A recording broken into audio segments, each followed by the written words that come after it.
Bismillahirrahmanirrahim. Assalamu alaikum wa rahmatullah. Today's topic of conversation is Rumi and medicine.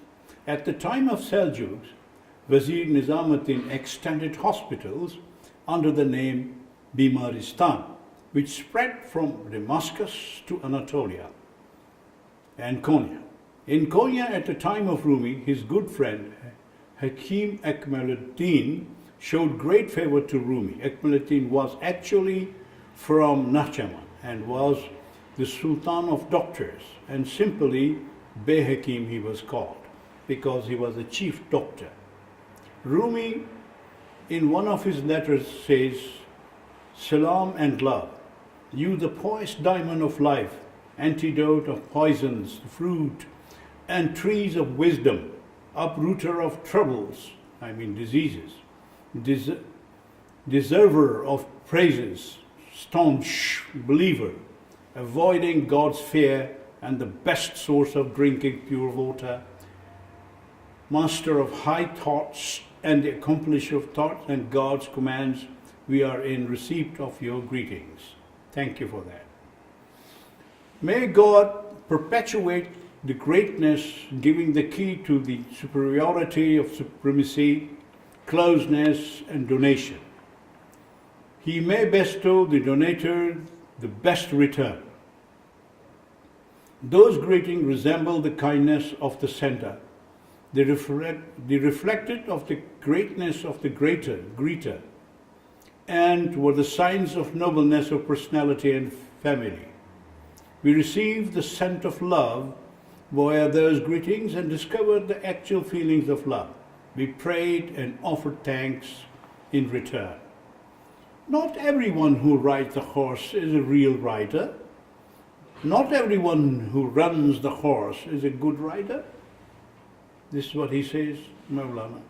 And Allah gave to you the qualities of superiority and gave power above all. Covered you with the dress of sublimity, increased your superiority and granted you mercy. In terms of work and promise, God made you a good man and has increased our desire to see you. If I had met my desire, I would have flown with a pigeon and come to you. Please accept our greetings and hope that one happy day we shall come again. With my best wishes. This was the letter. Now let's read the part of the text in Discourses of Rumi that throws light on Ekmeluddin's love for Rumi. Ekmeluddin said, "I love your master and I am desirous to see him. Even the world to come is blotted out of my mind. I find comfort in the image of the master, Rumi. Without these ideas and propositions, I take comfort in his beauty and pleasure, which increases from his very personality. Mental picture comes in my mind. To see God-loving man is to see God." Upon the above statement, Rumi said, although there is the other world and God does not come to mind, but they are all hidden in a friend of God. It is said that there was a beautiful dancer performing dance and playing castanets in the presence of a caliph who said to the girl, "Your art is in your hands." The girl replied, "No, sir. It is rising secretly from my feet." Similarly, a disciple may not remember the other world, but he can feel fear and love in the face of a sheikh. They are hidden there. Similarly, with a man who cherishes and loves a child or a brother, though the thoughts of sonship and brotherhood, the hope of faithfulness, compassion and fondness, and his love for himself, the issue of the affair and all the other benefits which kinsmen hope for from the kinsmen. Though these thoughts do not enter his mind, yet all these details are hidden in that degree of encounter and contemplation. In the same way, air is hidden in the wood, even though the wood is on the earth or in the water. Were there not air in the wood, fire wouldn't work. For air is the fuel of fire and the life of fire. Do you not see how breath of air puts life into a fire? Though the wood may not be in water, earth, or anything. In the same way, in the words uttered, there are hidden intelligence, lips, throat, tongue, and other parts of body in addition to that other various elements that played role in the creation of the universe. All these attributes may not be expressed in words, as I explained before, but are hidden in the words. Now, let's turn to Manaqibul Arifin, Legends of the Gnosis of Aflaki Dede, and see what he says about Ekmeleddin. There was no equal of Hippocrates of the time, Master and Dr. Ekmeleddin. He had come to visit Rumi when he was not his disciple yet. He ordered the doctor to prepare anti-constipation solution and pills. Other great friends were also dieting. The morning when the medicine was to be taken, Rumi went to Ekmeleddin's house. When people informed him about Rumi's arrival, he came out and received him there, bowing to him. Rumi went into the house and began to drink all the 17 cups of medicine, one by one, and finishing each, he said, "Thanks to my Lord, the creator of the universe." Being surprised, Ekmeleddin did not utter a word and went to madrasa and told everyone about the event. Everyone saw Rumi's body thin and feeble due to the diet and then began to think about the result. Mevlana kept busy with the sermon for a while and showed the flurries. Ekmeleddin desperately went to Rumi's madrasa. He saw Rumi shining like the sun on the niche and of the madrasa and found him preaching by disclosing difficult matters. Ekmeleddin, showing great respect to Rumi, asked, "Master, how is your health?" Rumi made a joke and said, "River is running under me. Master, please keep away from drinking water."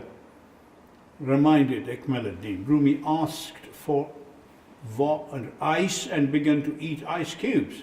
Went to the bathroom. When came out, he began to perform sama, which lasted for 3 days. Ekmeleddin threw his turban down and said, "This state is above human power. There are none of this character among the lovers of God." He explained this situation to other doctors who became Rumi's true followers. Rumi is a man of men sent by God as a teacher. He has high attribute and is a doctor on earth sent by Allah. Rumi says in the Mathnawi, if a friend of God drinks poison, it changes into pure honey. If a worldly man who loves this world drinks, he goes mad. As said before, Rumi divides body into two parts, physical structure and the spiritual structure. Sahte in his bijuyet as tabib, sahte on his bikhohet as habib.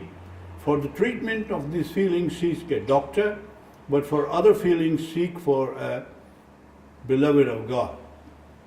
Aflaki throws further light on the relation of Rumi and Ekmeleddin like this. The doctor of the world and the Socrates of time, Ekmeleddin, may God bless him, narrates this story. One day Sultan Ruknuddin Said told me to prepare Farooqi anecdote. I had mixed up the solutions for the medicine and sent away the servants and had closed all the doors up. And I sat in my private room.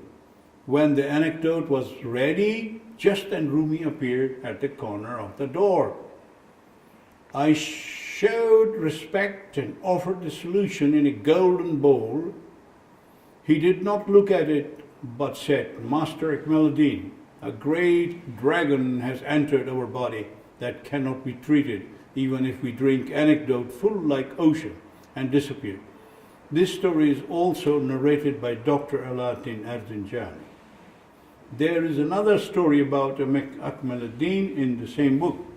One day, the Socrates of the time, Master Akmal ad-Din, had gone to visit Rumi. That day, Rumi was at the house of Husamettin Çelebi. Akmal ad-Din was dressed in a very beautiful dress, a red sable, fur for a bright colored tie, 3 on his shoulder. Rumi said some words in his ears. The doctor gave off the dress to the musicians and went out. Çelebi, Husamettin, what did Rumi whisper to you when you were there, and why do you respect? Akmal ad-Din said in his reply, I was thinking to myself that how could I go to lovers of God in that womanly dress? I was feeling very embarrassed and low-spirited. That moment, Rumi whispered in my ears, don't worry and take it easy. There is no value of even the spiritual dress in our presence. The rain outside the dress has no value for the body. God has nothing to do with your shapes or action. He looks at your hearts and intentions. Work hard so that the dress be known by you, not you known by the dress. It is because of this that I gave my dress to the musicians as charity, and after this Akmal ad-Din did not put on any showy dresses. In the same work, Sultan Veled says that the doctors will forgive God, but will be forgiven by God. One day, we were sitting in the madrasa of my father. Akmal ad-Din and I were lost in meditation.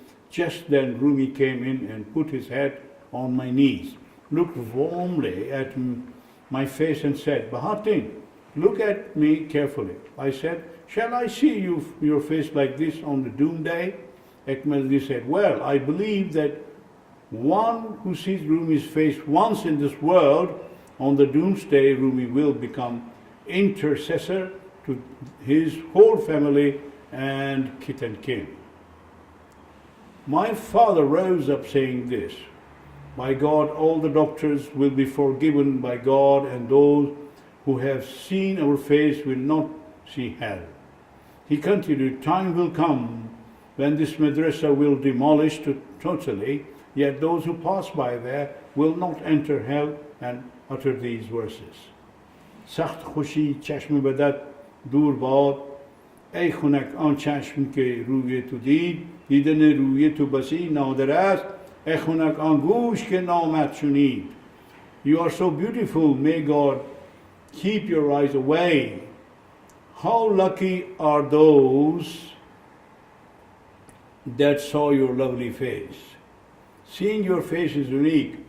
How lucky are those whose ears has heard some words from you. Sultan Veled says this for his father.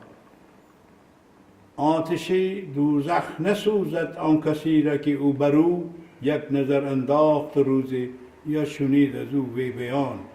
He who saw his once or heard his speeches, the fire of hell will not burn him. How a doctor should be. Just like Galen, he too does not know about the other world. He doesn't know this food and meat come from the other world. Similarly, these 4 elements receive help from the other world. They receive hundreds of assistants from the world unseen. As a result, Rumi has received respect and appreciation of doctors as a great psychiatrist all over the world. Thank you.